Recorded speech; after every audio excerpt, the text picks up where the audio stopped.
what really is Ikigai and what it's not. Ikigai is often about value alignment. It's really the answer to the question of what makes life feel worth living in a day-to-day context. Someone who has only known Ikigai through the Venn diagram, if you have to give them a context in terms of where do they really start knowing Ikigai, what would that one thing be? If you're struggling to, find your Ikigai, think about how do you want to use life? Who do you want to be in the context of your various roles? Once we have some life wisdom and we can be honest with ourselves, we can say,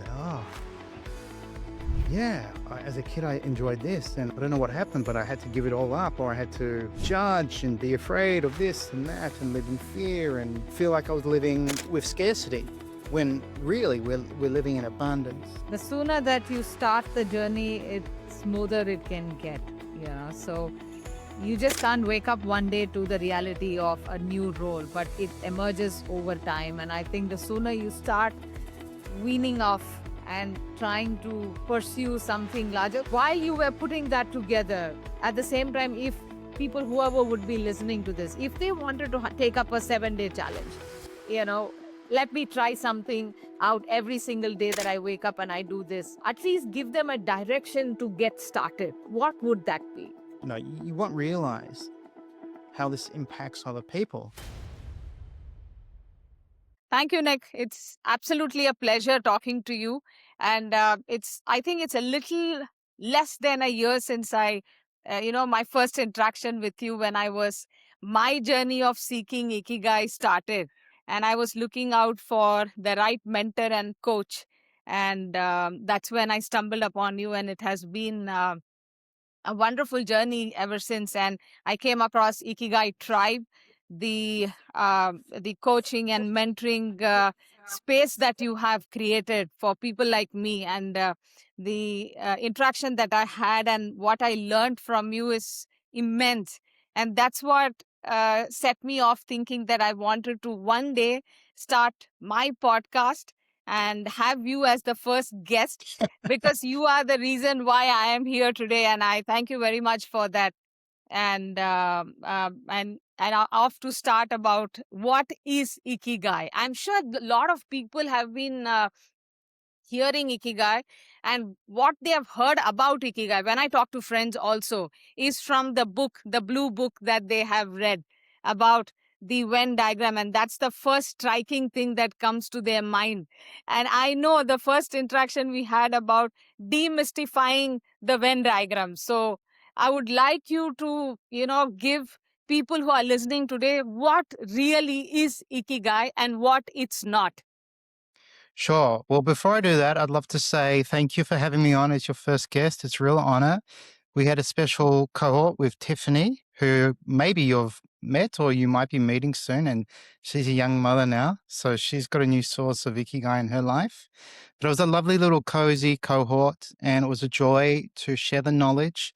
And it was, wonderful to get to know you, all that you do. You're a very busy person. You're very ambitious, but you have these qualities I find very appealing. So I think we're aligned in terms of values. And maybe that's a good place to start. Ikigai is often about value alignment. It's really the answer to the question of what makes life feel worth living in a day-to-day context. And this is where we get it wrong in the West.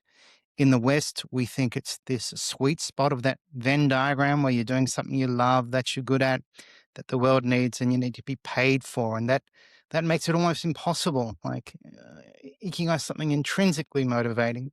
It's something you feel, and it can be something small, from your morning coffee to the laughter of your children, or it can be something ambitious, but there's always this intrinsic motivation behind it. And it's very much aligned to your values. Yeah. So, how do someone who has only known Ikigai through the Venn diagram, if you have to give them a context in terms of where do they really start knowing Ikigai, what would that one thing be? Well, I think Ikigai is very social. So I would start with your relationships and roles that you feel give your life meaning, a sense of purpose. So obviously friends, family, but for example, I have a role as a husband, a father, a coach, a trusted advisor, a friend.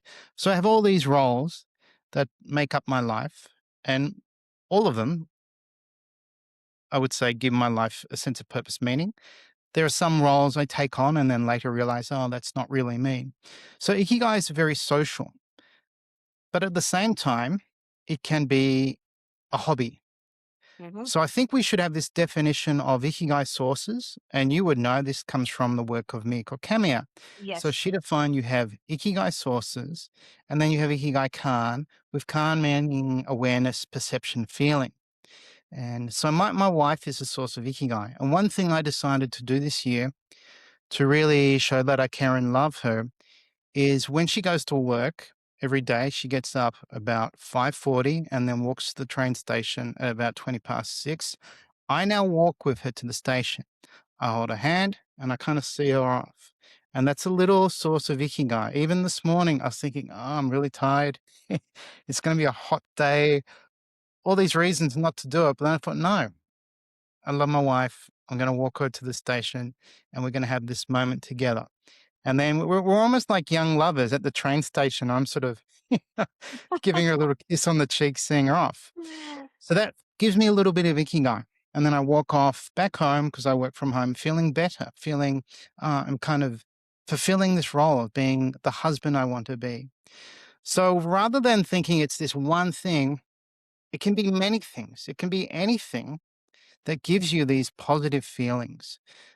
So I would relate it to, yeah, what gives you positive feelings of joy, of purpose, of fulfillment, of comfort, of optimism.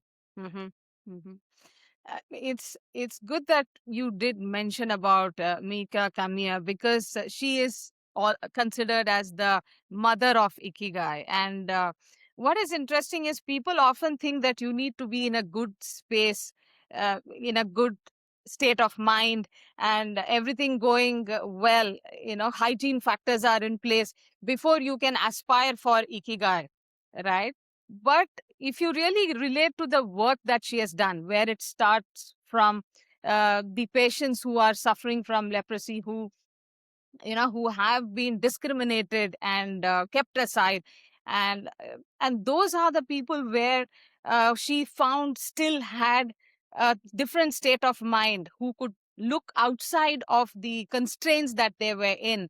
And why don't you talk a little bit about what she really saw, and what gives us the source to believe that everything need not be in an ideal state of mind for you to think about Ikigai? Sure, she's certainly a fascinating woman. She deserves more recognition. And as you mentioned, I like to refer to her as the mother of Ikigai. And she really was one of Japan's first research pioneers. And interestingly, as you mentioned, she based much of her work on research she did with lepers. Mhm. And from a young age, actually from the age of 19, when she first saw lepers and she saw a nurse lovingly looking after these lepers, she felt this instant affinity and connection with them and said to herself, oh, that's me. That's who I want to be. And it took her time to get to that role. Obviously, her father didn't want her becoming a doctor and looking after lepers and whatnot. But eventually she did fulfill that role. And so what she learnt from the lepers was a lack of ikigai essentially equated to insignificance. And that if you did not matter, or if you felt that you did not matter and you had no sense of belonging, it'd be very hard to find ikigai. And there is this dark history about the way Japan treated these lepers. They were, as you mentioned, shipped off to islands, segregated. There were all these horrible stories of forced abortions, sterilization, many lepers not seeing children for years. And most did struggle with a lack of ikigai, but she would find patients who could find ikigai through various activities. There's one famous story of a man who picked up the harmonica and he was blind, no fingers, and he started to play the harmonica. and he read sheet music with his lips and tongue to the point he would bleed. He was so passionate about uh, Ikigai. So I think in their context, they had very few sources of Ikigai, and he Mm, found one, and that became very meaningful for him, and it became this source of expression. And then eventually, other lepers started to learn musical instruments, and I think they even toured Japan. So yeah, there is a context. I think today we have this abundance, potentially Ikigai all around us, and maybe we don't appreciate it. But if you have this hard life and you're struggling for meaning, it can be this one or two things that give you this sense of purpose, meaning, connection. If if you give your life to it, and that's what I think she discovered. There was another story of a lady who would listen to the sounds of nature and orally compose Japanese haiku poems, and that became a source of ikigai for herself.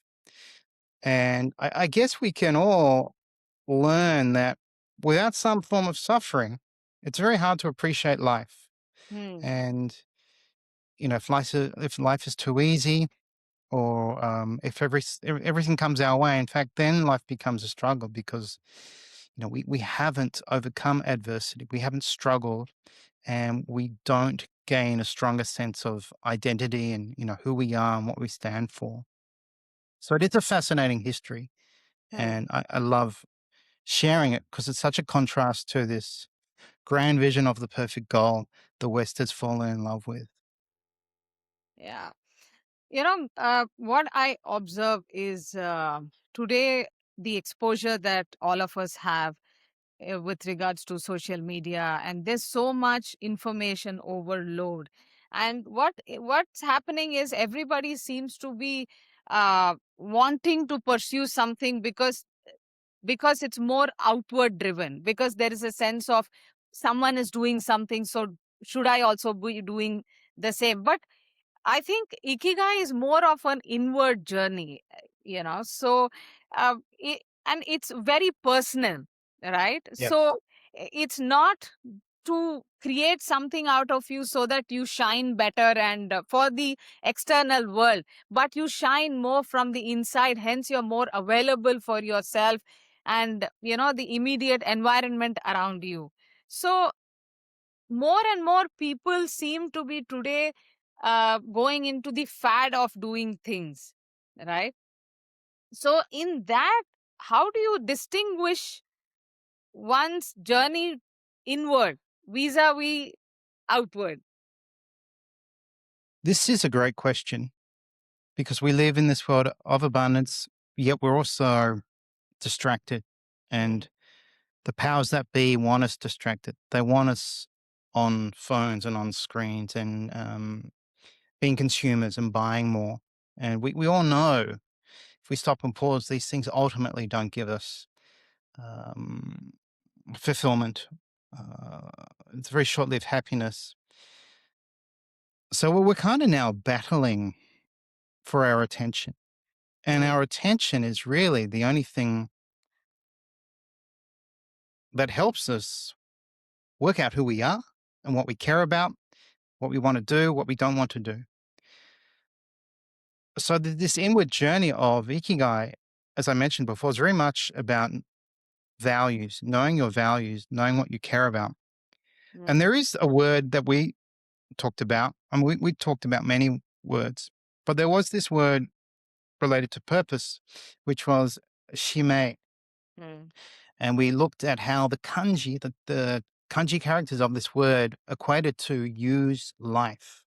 mm, And a sense of purpose comes from using your life. And Shime Khan, yeah, a sense of purpose is one way to make your life feel worth living. So a good question to ask yourself is not in an ambitious way, but more like a daily purposeful way. How do you want to use your life?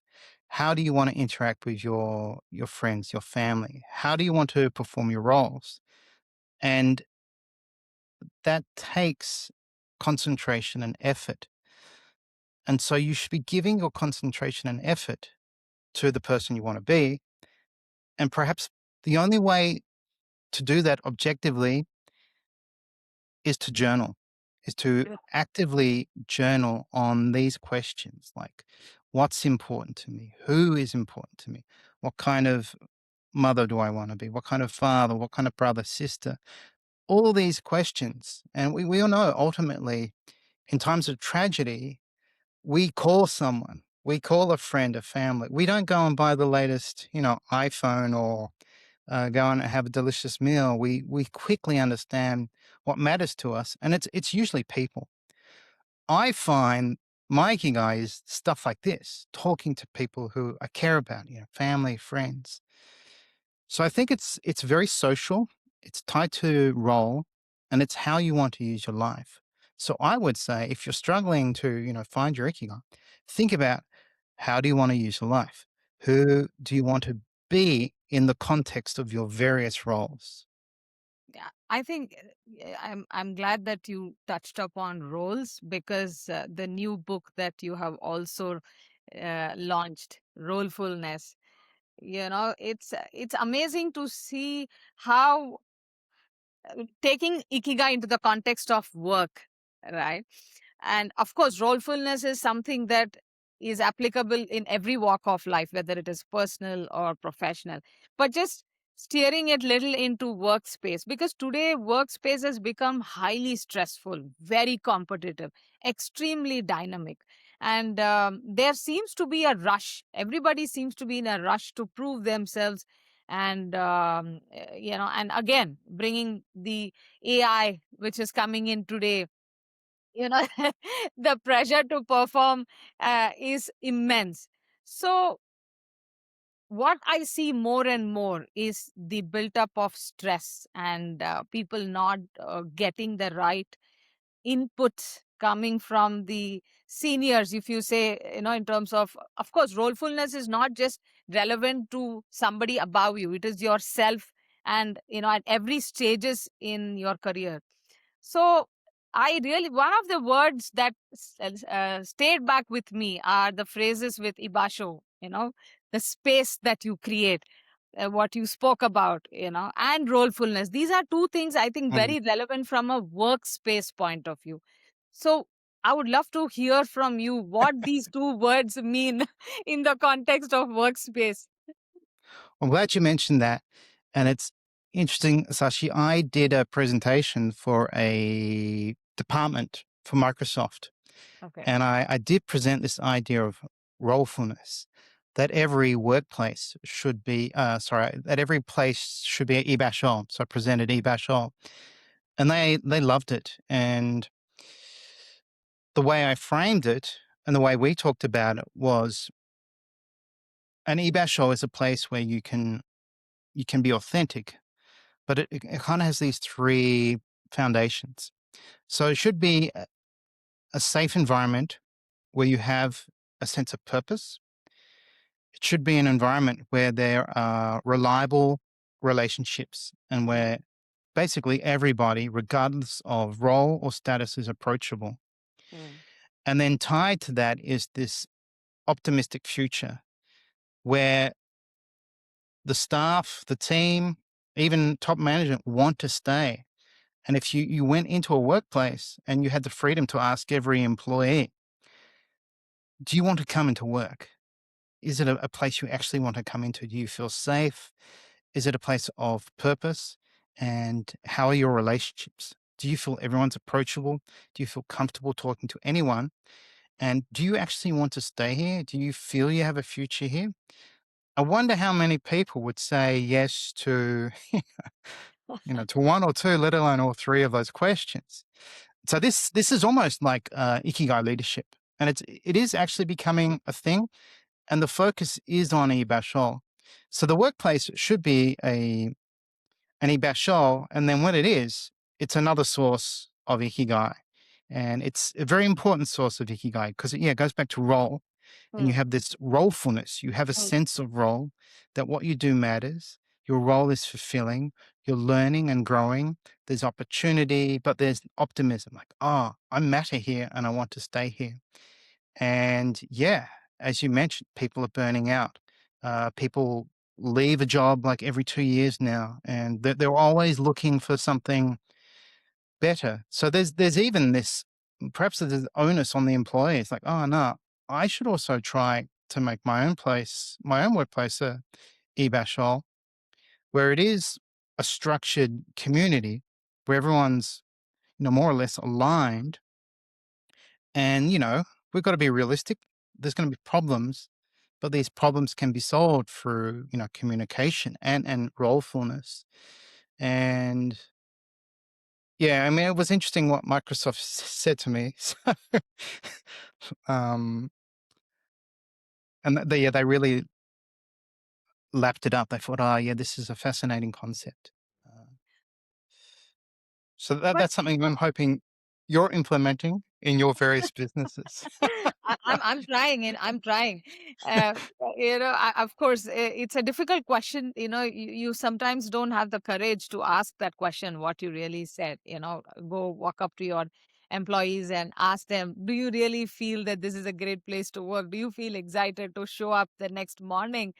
I don't know when you think you're ready to ask that question, and Mm, what are the things that, in fact, I just want to dwell a little more in this and make it more actionable. If you were to, give some um, thought on what is something that an entrepreneur can do or an employer can do to create a better working space, and how do you instill the sense of rolefulness across people from across the organization, no matter what hierarchy they are in?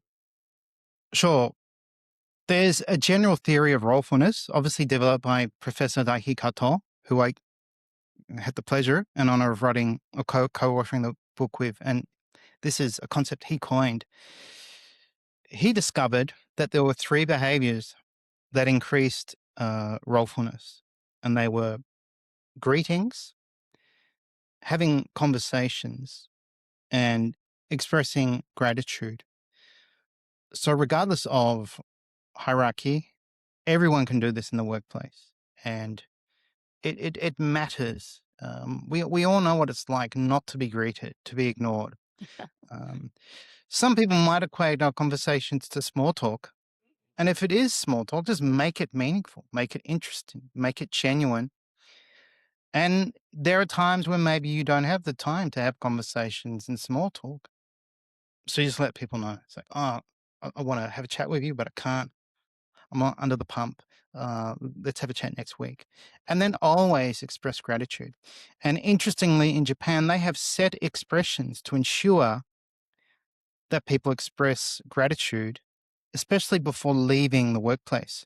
So if we were working together, Sashi, and I was leaving work for you, I would say, Osaki ni shitsureshimasu. I'm like, I'm leaving before you. I'm acknowledging that. And in Mm, return, you would say, Otsukare desu. Like, literally, you must be tired, Nick. But you're really saying, I appreciate your efforts today. And when they come into the workplace, they have a set expression, ohayou gozaimasu. So even if there's some form of tension between coworkers, they know what to say.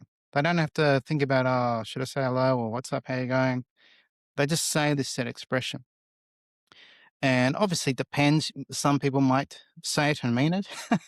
Maybe there are days where they say it and don't mean it, but it still ensures this framework or structure of communication.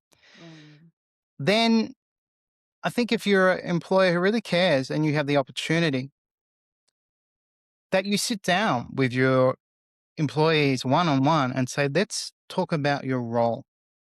I want to know where there's value alignment. I want to know where there's not value alignment.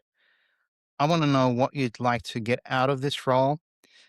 I want to know where you're challenged. I want to know where you want to be challenged. I want to know how you want to grow.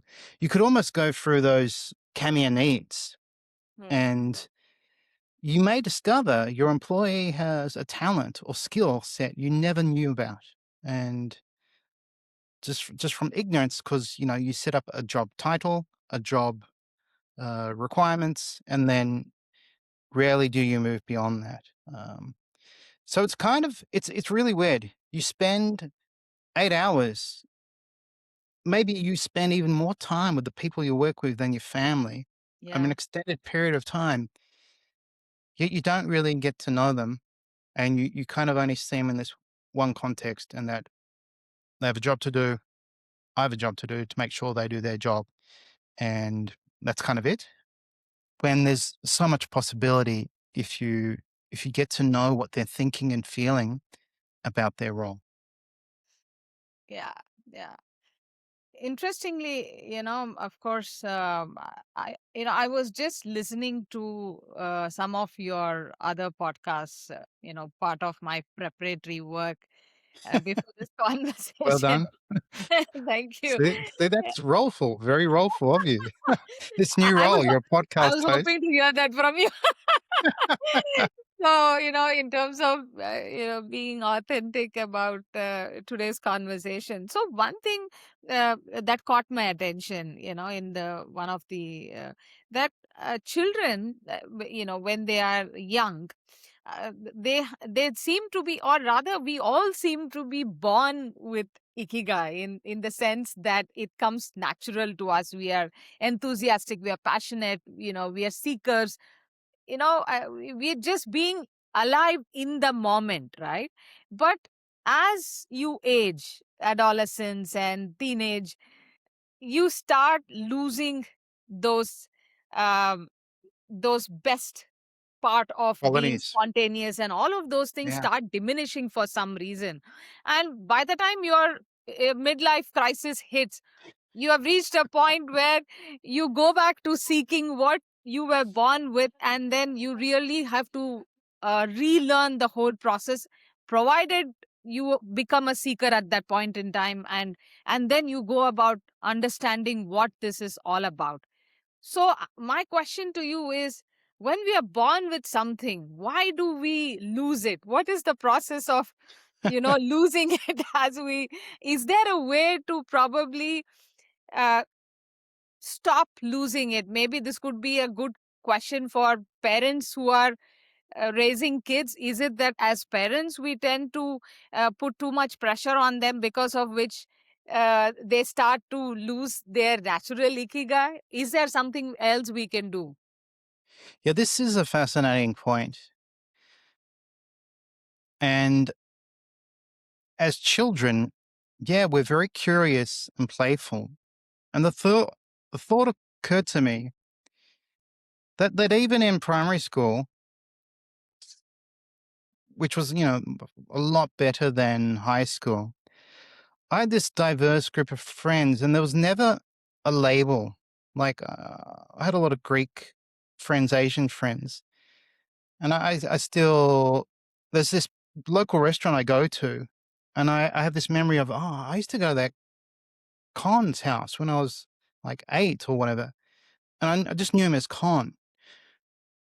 Then once we get into high school and structure, everything has a label, and then Khan becomes, the Greek, or someone becomes Asian, or someone becomes Indian. We have all these labels, and then we start to learn how to judge, and we make these judgments, and often it comes from what we hear from our parents, what we hear in the news, what we hear from friends, and we go from curious and playful to sort of caution and judgment. And then we're in this very artificial structure of school. And we all struggle with that because we're dealing with Yeah. we're dealing with puberty and all these hormones. We're told to sit down and shut up and just learn, and learn in a very ineffective way. Like, learn only this way. And if you're not good at reading or writing, then too bad. You're kind of a failure. So for some people, it's quite painful. I know for some people, they enjoy the whole journey of school, but we live in this kind of artificial world where all these rules we've just accepted from society, and it's all conditioning us to then go and be useful in the workplace. And along the way, playfulness or creativity kind of, they take a back seat unless you objectively pursue it and say, I want to be an artist, I want to be a musician. And that's almost seen as taking a risk. Like, oh, that's parents going to say, oh, it's great you love guitar, Jimmy, but you know it's probably not a But wise move. gonna So let's catch. just make it a hobby. So yeah, I think it's this tragedy of losing curiosity because of this pressure and societal conformity. Mm, And then once we have some life wisdom and we can be honest with ourselves, we can yeah. say, "Oh, yeah, as a kid, I enjoyed this, and I don't know what happened, but I had to give it all up, or I had to." And then I started to judge and be afraid of this and that, and live in fear, and um, feel like I was living in with scarcity when really we're living in abundance. So I think the whole structure of society has is a problem, and also the idea that we're becoming more individualistic. Mhm. And I think there's that obviously that famous expression: it takes a village to raise a child, Yeah. and we don't live in villages. You know, we don't even know our neighbors. So there's all these problems. But I would say, yeah, going back to the not to your childhood, because I know that can be painful for some people. Just going back to the inner child. What did you instinctively enjoy doing? What did you love learning? Um, and maybe that can spark ideas for you to explore something now. Yeah. So, in fact, I just want to add a little bit to it, where if we are able to help them balance passion with profession, I mean, in the sense that even the word passion, Nick, in today's parenting terms, seems to be more like what we feel is the ideal state that is needed, keeping the future in mind, the so many external dimensions that we bring to the table, and then we try to mold them into Yeah, that expectation. But it's very difficult. I know I'm a parent of two teenagers, so it's extremely difficult to disassociate yourself at one point and let them experience and figure out what passion means to them, rather mm, than stereotyping what it should be, right? So I exactly. think the journey starts right from there. How much of an influence, what is the right influence a parent should have, how much of it should they have, is always a debatable aspect. And it starts right from there, how you reprogram them and how they slowly get into these boxed expectations, and the curiosity and all of these good stuff that they had the freedom to explore starts diminishing. So I think when it comes back to rolepfulness as a parent, I think you have a critical role to play, to take a step back at the right. Exactly. Yeah, I remember reading the best piece of advice on parenting, like with a young child, was get out of their way, let them be. And then when they're a teenager, ask questions. Don't preach, don't tell them what to do. And take an interest in their interests. Mm. And we don't know best. Parents, we have this idea we know best. Oh, when I was young, blah, blah, blah. But we don't always understand. And yeah, giving them the freedom to be themselves. Uh, so that's hard because, yeah, parents, we want, you know, we want I what's best for them in our mind and all that stuff. Yeah. I think that's a enough content for a separate podcast in itself. Yes. Yes. And So perhaps also removing expectation, which that's a real challenge. yeah, I think it's tough.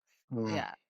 I mean, honestly, it is, because you're so anxious all the mm, time. But I think balancing that and not going overboard with expectations and realizing when to pull back, I think mm. that's a everyday challenge for a parent. There is no easy answers for these things.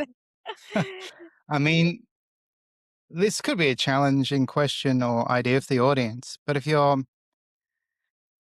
are having trouble with your children, look at yourself and think, well, maybe I'm doing something wrong.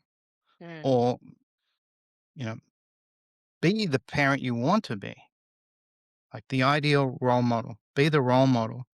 And if you're living your Ikigai and you're having a positive, active life and you're being social and all these qualities you want in your children, Yeah. well, then show that. Don't tell them that they have to be that.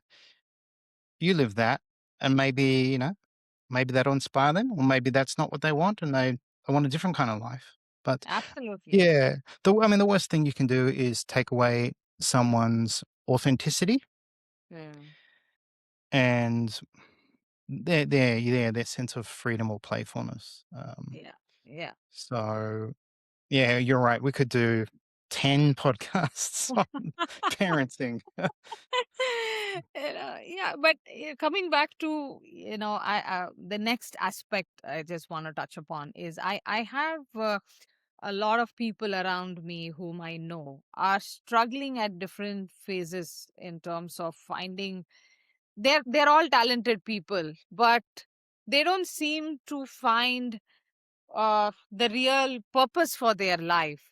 So when I see them stuck, I wonder is what is that one thing I could help them with, which could reconnect them with their ability to seek for their purpose.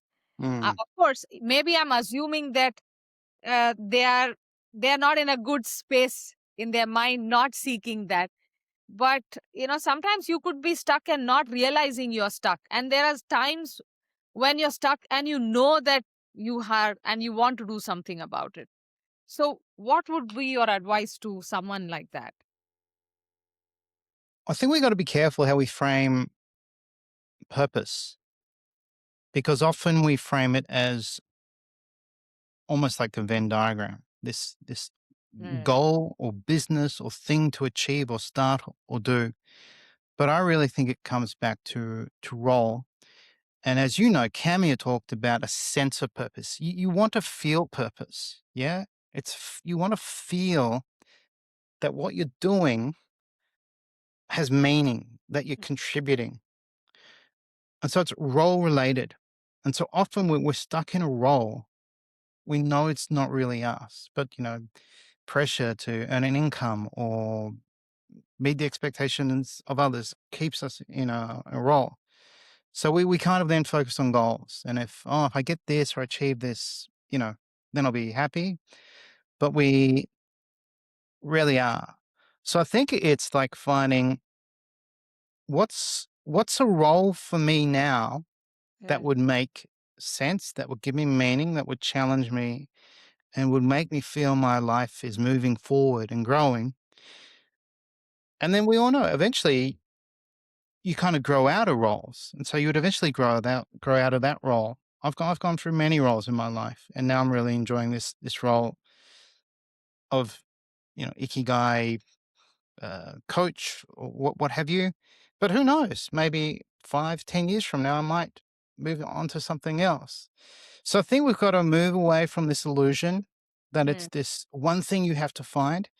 It's what you want to pursue now that will give your life meaning from the context of your life now, and then having the courage to pursue it. And that might mean giving up another role, taking a risk. But it's often finding it's the expression scratching your own itch, or it could even be not there's this injustice that you feel in life and you mm, want to do something about it. So it's yeah, again, it's often value based, it's personal, but we're not chasing success. We're wanting to feel something, mm. and then when you're feeling this sense of purpose in your work, in your family, in your roles, life is pretty good. It still comes with challenges, but the challenges are worth it because you believe in the role. Yeah.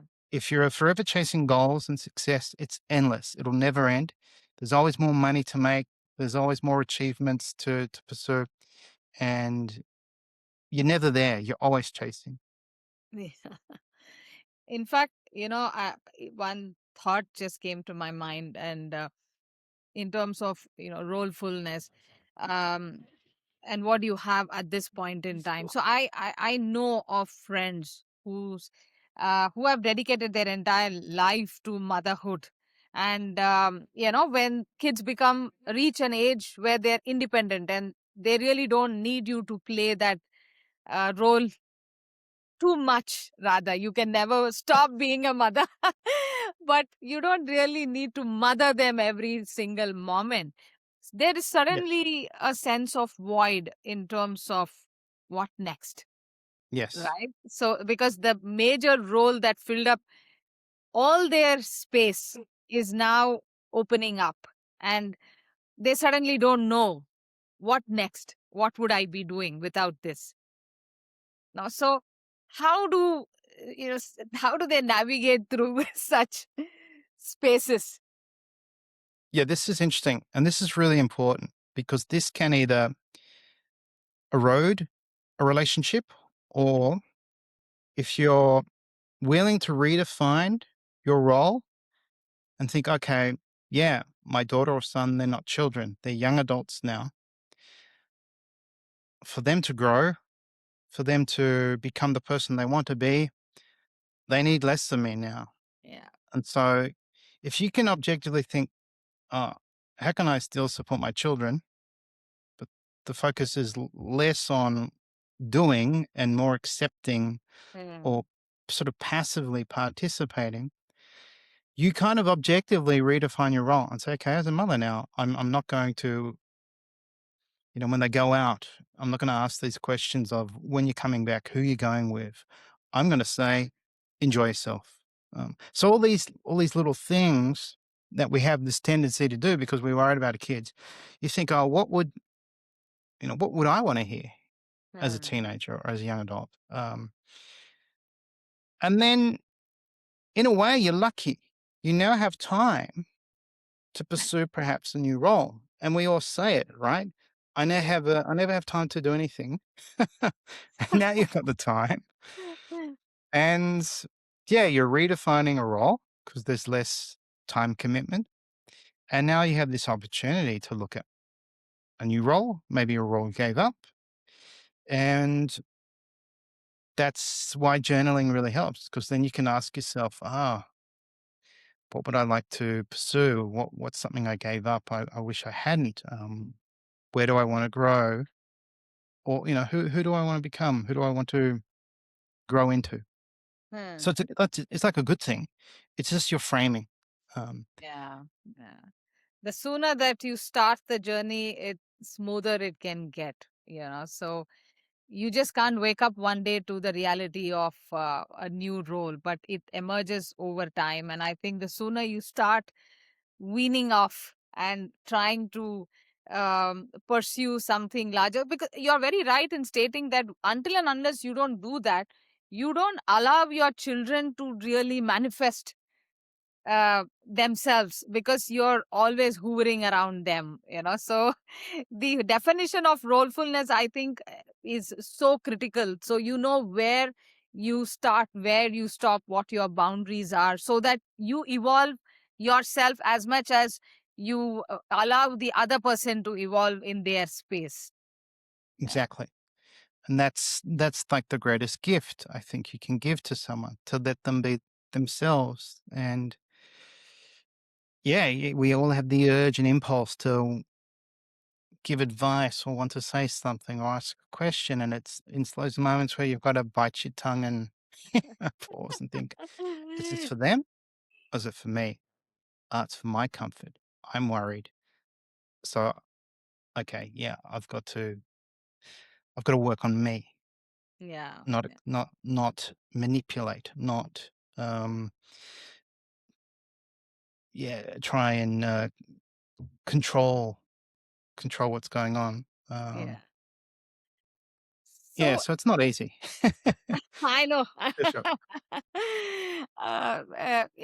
See, I mean, Ikigai is as precise as it could be vast. I mean, there is so many dimensions to it that you can keep talking about. Obviously, in a short conversation like this, honestly, you can't do justice about the whole philosophy of Ikigai.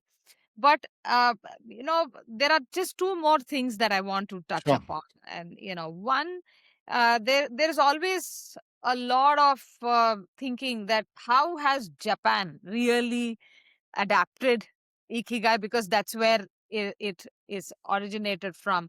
Is it really a way of life for people there, or is it like us? We are trying to learn Ikigai and trying to understand what it is and gain from it. So, what is it like for people in Japan?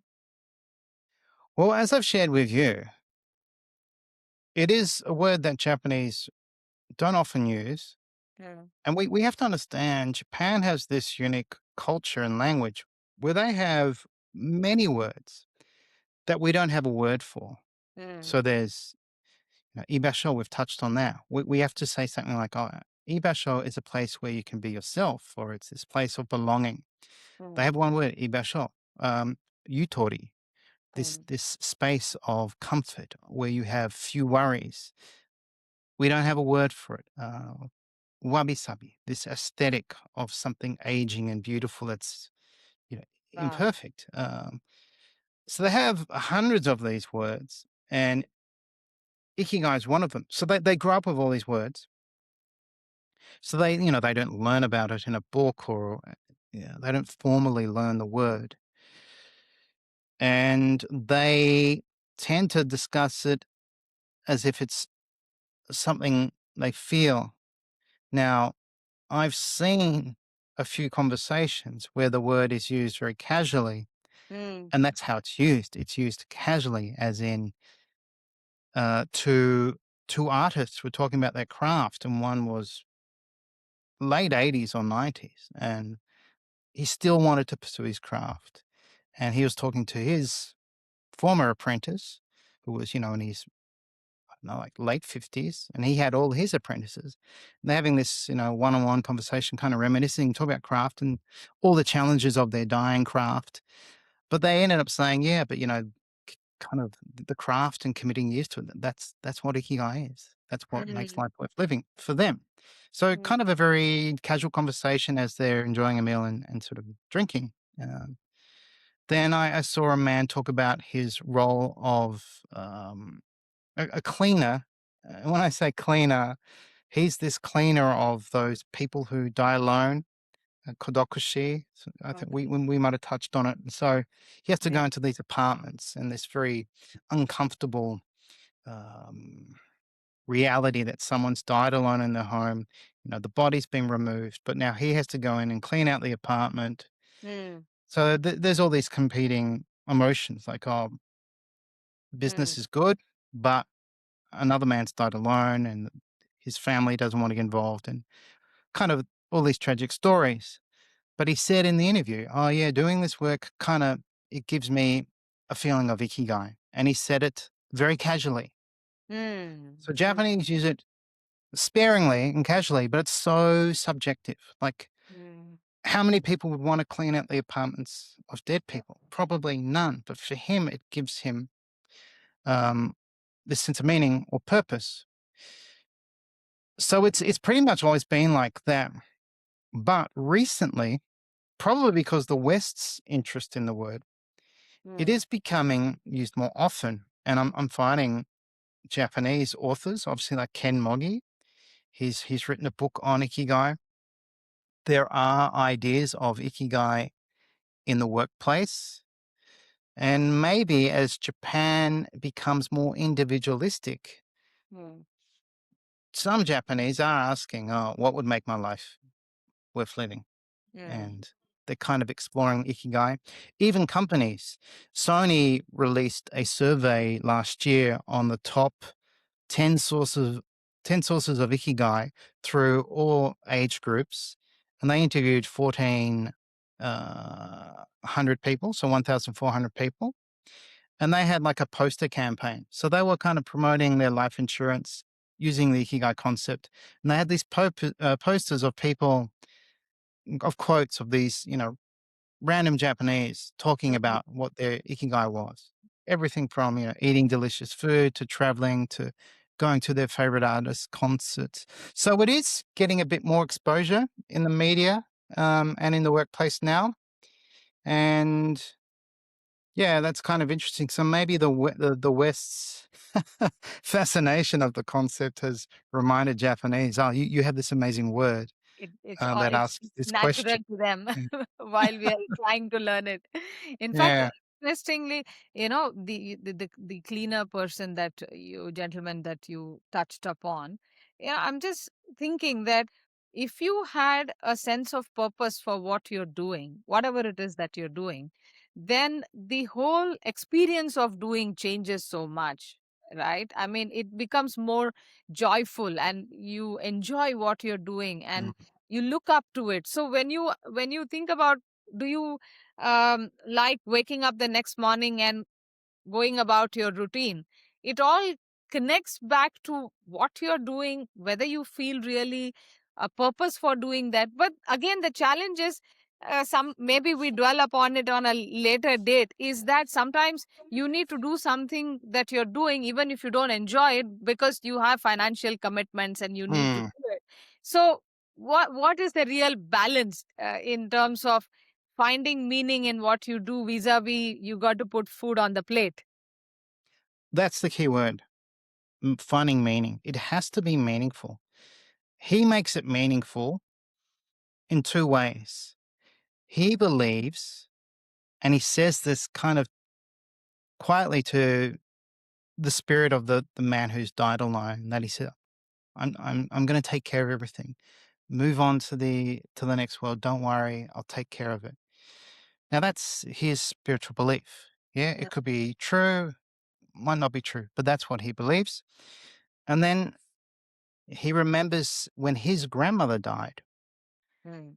the pain and kind of hard work his mother had to go through cleaning out her mother's apartment, so his or house, so his grandmother's apartment. And he remembered it being very challenging and, his mother being quite emotional. So in his mind, he thinks actually his grandmother would be proud of him that he's taken on this role. So Mm. he's giving meaning to it. So either you try and find a way to give meaning Mm. to the work you do, and you might not think your work's important, but if you think, well, hang on, this is serving someone. We talked about this with your new business with the water company that Yeah. you're sharing with me that you want your staff to realize this is not just a product.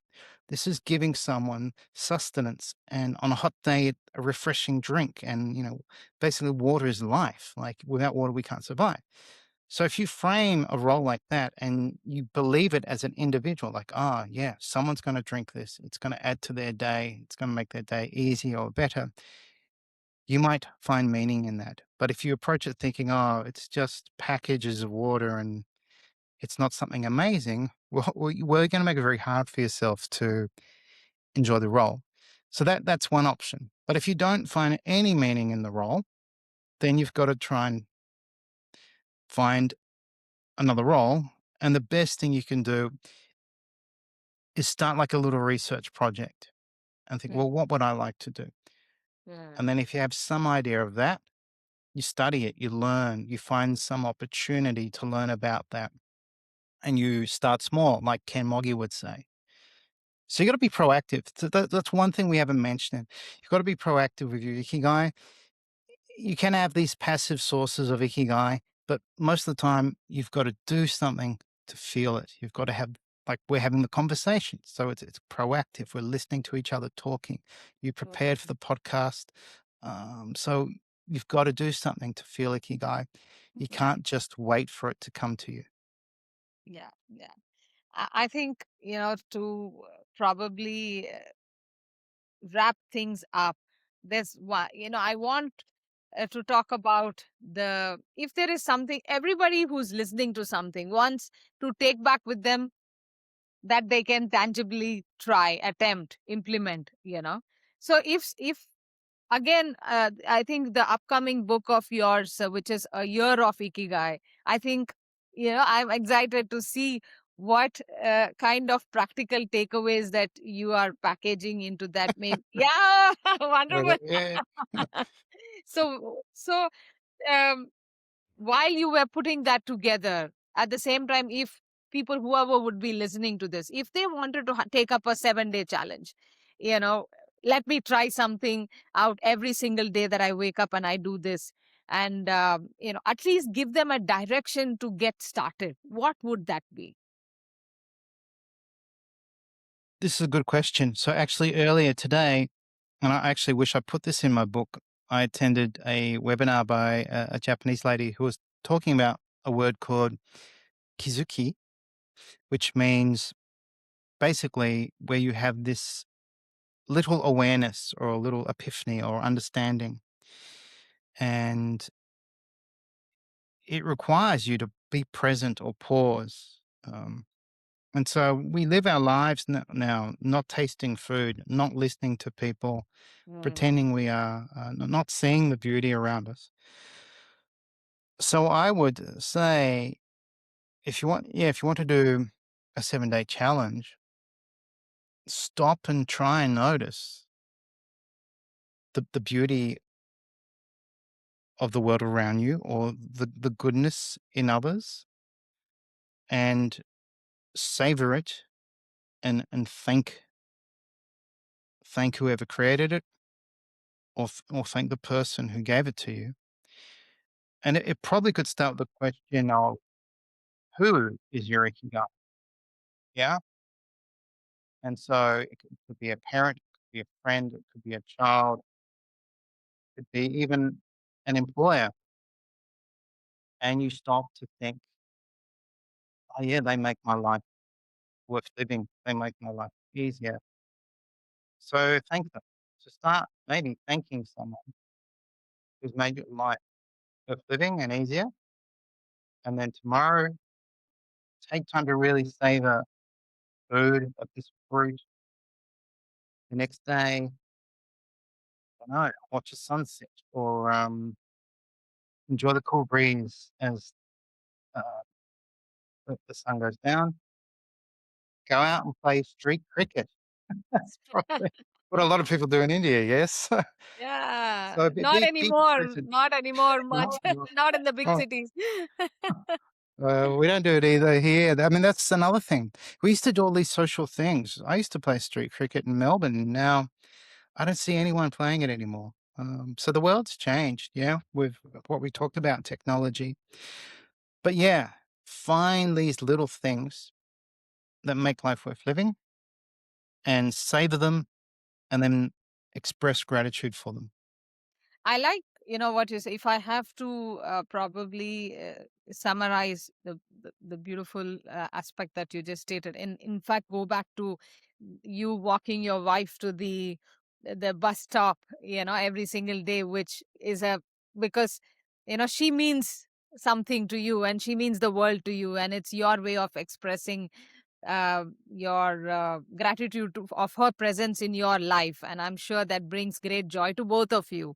So if even if they, and again, one more aspect, which is journaling. So if people could start journaling and maybe identify those few things that they want to do every single day for 7 days, which brings joy to oneself and the people around them. And I think if this is something they could identify and try small things, because you can't change overnight. What we are today, I think, is a result of so many years of many different things that has happened into your life, and so many events, so many things have shaped you to who you are.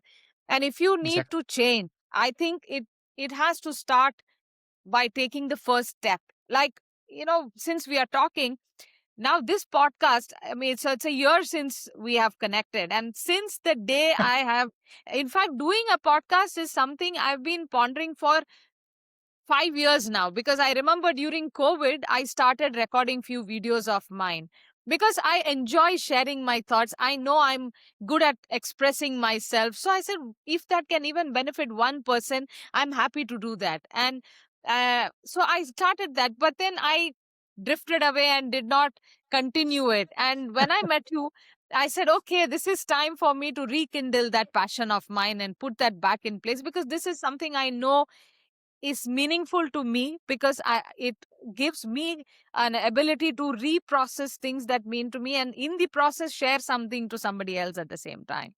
But there is so much inertia to make it happen. There is so Mm. much doubt. There is so much judgment, self judgment, and what would others think? What if it is not being appreciated? What if, the what ifs are so much that you don't land up acting on it, right? So then what you do is to take the first step. And the Yes, first step, it doesn't have to be perfect, but it has to be taken. absolutely. All the perceived fears we have, 99.99% don't happen. Right. I've had all these fears that, "Oh, I'm Australian. I'm not Japanese. Who am I to be talking on this?" I thought I'd be criticized. I've only been criticized once out of thousands of people supporting me, listening to my podcast, investing in my program, and so on. So, all your perceived fears is just you sort of making up excuses because there's doubt. And why is there doubt? Because it's something new. And why does that matter? Because we're living in a world that tells us basically to try and be perfect, and that's just not possible. So yeah, you're a natural at this, and I see this as a role. Yeah, it becomes a role. You become a podcaster, but it's more than that. You're having conversations, you're sharing ideas, and yeah, people who listen to this, it will probably add to their life in a meaningful way. And Ken Moggy actually said to me on one of my podcasts, he said, "Nick, you won't realize how this impacts other people because most people just won't take the time to tell you. And that's just life. We're all busy. But every podcast you do is probably having an impact. And so, yeah, you shouldn't forget that. So I'd like to pass that on to you. This is your first episode. People will listen to it and it'll have a positive impact on them. And that's another source of Ikigai. Thank you. Thank you, Nick. And I really appreciate you encouraging me, taking the time out, supporting me, and believing in me because that matters. And that's what gave me the confidence, honestly, to jump in. So that's where I feel there is always someone or something which stimulates you into acting. In my case, while there has been many reasons why I wanted to do that, but that one important stimuli has been you, and I really thank you for being there and doing that for me. And I wish those who are listening definitely buys your book on rollfulness, because I think people really need to understand what rollfulness truly means, because we assume many things, and if that's one essence of how we make ourselves and others feel. And I think that's very fundamental to everybody, and one needs to really reflect on it. So I wish they buy that. And when is your next book, A Year of Ikigai? When is that going to be released? And I think I did read about what you plan to share through the 365 days of insights and inputs. And I think that's and you made it more practical and absorbable for people. So some insights about the book. Yeah, well, this is a different book in a sense that it's with a publisher. So that was another kind of example. Like, oh, this is a challenge, and we're getting serious and doubt. But then I thought, no, this is a great opportunity. Very challenging book to write because you're writing very short passages on all these ideas and then coming up with 365 meaningful. So it is one of those books where it's like a daily read. It's a little bit of, I guess, Ikigai wisdom to reflect on. The book will be released in March. It was going to be released last year, but there were some delays, as often happens. And yeah, it's a different approach to how I've written before. Obviously, with other books, I've gone much deeper and into the theory and a lot of references.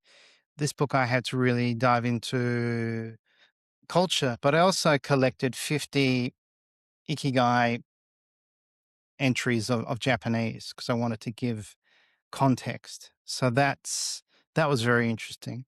to share perspectives of Japanese, and it's going to be very beautiful book. So it's got a lot of design elements within the book, so it looks quite beautiful. And I never imagined I'd become a published author. So Congratulations. You yeah, always so had it's, it in you. You're just manifesting it now. I don't know. Wish But you yeah, all the very best for the book, and I look forward to getting a copy of that and going through that because the practical, the small snippets is what it means. No, these days everybody's so impatient. So anything that they can get as a quick insight will always be more absorbable, I think, in today's context. So, wonderful job on that. So, thank you thank you. once again, Nick. I absolutely can't thank you enough for having shared all these insights. And I do look forward to maybe more such conversations with you. And maybe in the future, we take up some specific areas within Ikigai that we could probably try to open up a little more and let people into the whole journey of Ikigai. So this is just the start, definitely not the end, but I look forward to more conversations with you in the future. So do I. Be happy to come back and talk about e-basho and purpose and rollfulness. So congratulations on taking this step, Sashi. It's great to catch up, and I'm very grateful to be your first guest. So thank you for inviting me. Thank you. Thank you so much. And all the very best for your book release in March. Thank you. Thank you.